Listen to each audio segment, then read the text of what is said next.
death and we celebrate death. What a paradox. The commemoration of all the souls faithfully departed, All Souls Day. 2nd of November, reflection, my dear friends. So it's a commemoration of all the faithfully departed. So it's a departure. Death is a departure to a new life. So for the world, death is something very negative, death which people fear most. But then for Catholics, for Christians, it's a different view we have over death. Because it's not at the end. It's a new beginning.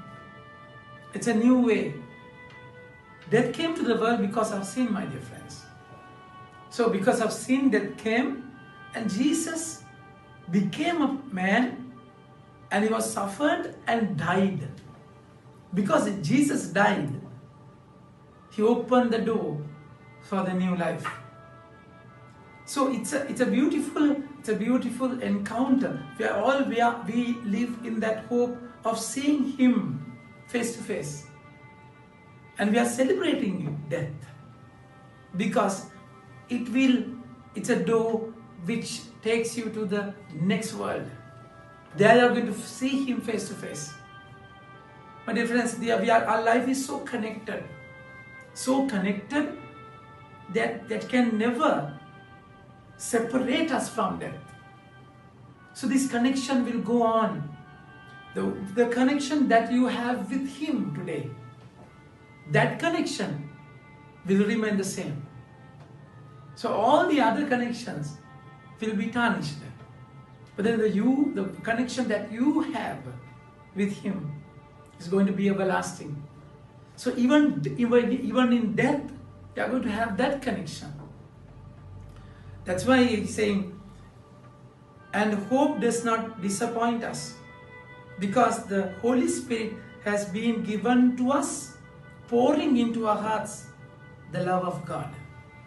So the persecution, the pain, struggle will culminate in death.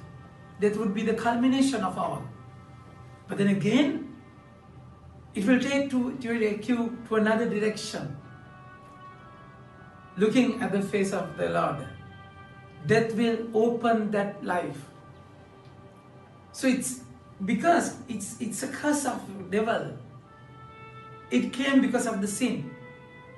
Evil one planned that, so that we were created in the image of likeness of God to live without end. We were immortal, and because of death only, we lost that mortality. We lost that eternal life.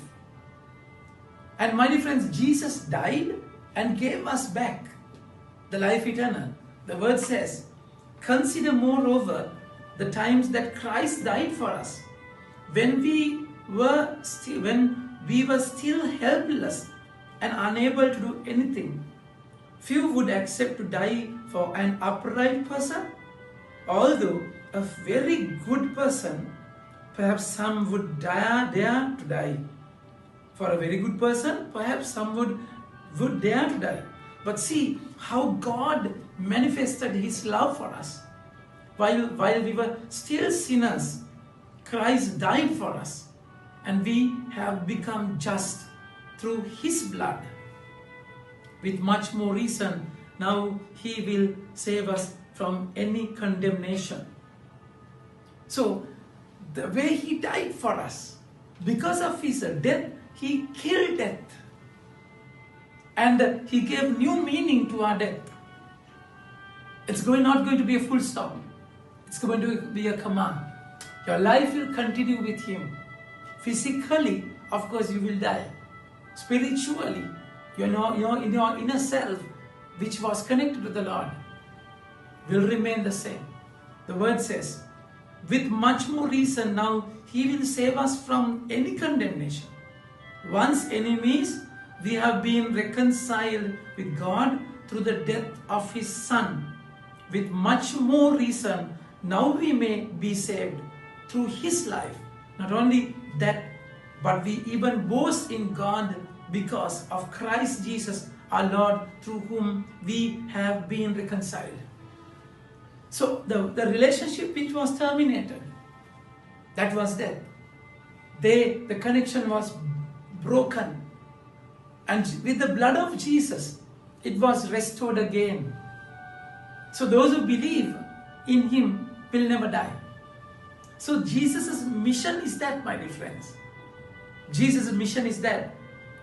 Yet all those whom the Father gives me will come to me, and whoever comes to me, I shall not turn away. For I have come from heaven not to do my own will, but the will of the one who sent me. What is the will? So the reason of Jesus' coming to this world has a meaning: to accomplish his will, Father's will. What is that will? And he will, and the will of him who sent me is that I lose nothing of what he has given me, to save everyone. That includes you, my dear friend. Personally, he came to save you. Everyone. But instead, that I raise it up on the last day. This is the will of the Father, that whoever sees the Son and believes in him shall live eternal life, and I will raise him up on the last day. So will is to believe in Jesus. That is going to be your new life. That's going to be your eternal life. That the faith that you have on Jesus, and that faith will remain the same. So the moment you die, the moment you leave this world, and if you have that faith, that death won't be an end. It's going to be a new beginning with that faith. As if you have that connection all the time. That connection is never terminated. Those who are connected will be connected always. It's like you are going to another room with the connection. Imagine you make a phone call, and you make a phone call, that phone is connected, and you go from this room to another room, this house to another house, having that connection with you. So that connection will remain the same. Of course, you will change. The room will change. You will go there anyway. So that's exactly how the Lord wants you to be, my dear friends. So for the world, those who die, it's completely, they lose the connection. I mean, it's a disaster. It's a punishment. But then for those who do the will of the Father, those who believe in Jesus, it won't be. So they will live always with that connection. So you can have, of course, we all going to die. Are you ready to die? Sometimes we live as if we are not going to die anyway. As we live as if we are all mortal beings. But then we have to die. Die on the day we lose the breath, we will die. And also, in day-to-day life, we will die to ourselves. We will die to our selfish desires. We have to die there if we want to have a new life. So death cannot separate you from his life. His love from his love. His love will be the same. Just hold on, remain in his love. You will live a long life with him. Think about it. Have a nice day. May God bless you.